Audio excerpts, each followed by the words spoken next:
হাটাজারির হুজুর,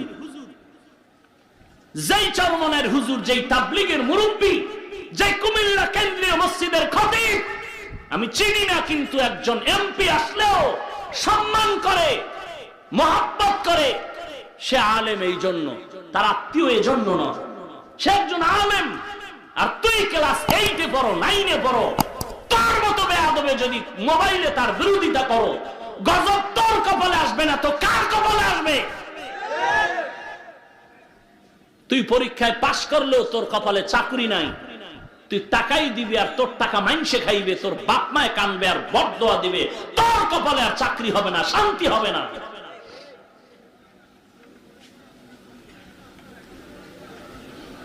কে শিখাইলো তোকে তুই আলেমের গালি দিবি, বিরোধিতা করবি? তুই বিরোধিতা করলেও কি, না করলেও কি, কিন্তু করিয়া তোর কপালটা তুই পোড়ো কেন? তোর কিসমতটারে নষ্ট করো কেন? বদদোয়া হাত তুলে করা লাগে না। যখন শুনে আমার বিরুদ্ধে একজন একটা উল্টাপাল্টা লেখছে, তখন যে দুঃখে একটা শব্দ বের হয়, এটা একটা অভিশাপ, এটা একটা অভিশাপ। তোকে আমি বুঝাইতে পারতেছি না, আঙ্গুল দিয়া বুঝানোর সুযোগ আছে, কিন্তু পারতেছি না বুঝাইতে, যে দেখ তাকাইয়া অমুকে এই অভিশাপে পড়েছে, অমুক লোকটা এই অভিশাপে পড়েছে।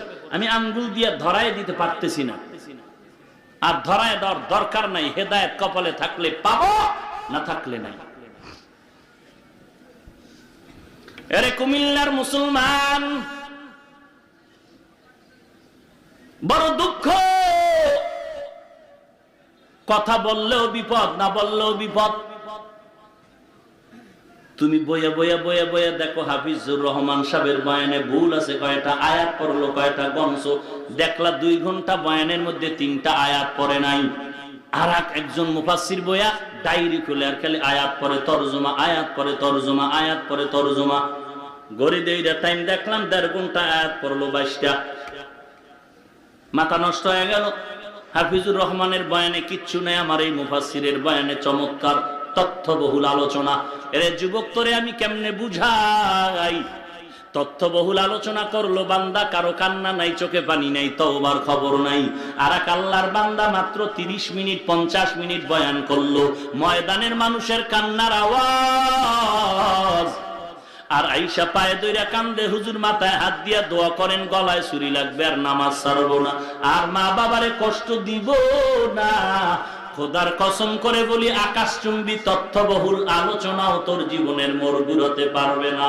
এই যার বয়ানে বান্দার তওবার দরজা খুললো, চোখে পানি আসলো, ওই বয়ানটাই রহমতের বয়ান, ওই বয়ানের মধ্যে আল্লাহর রহমত বেশি।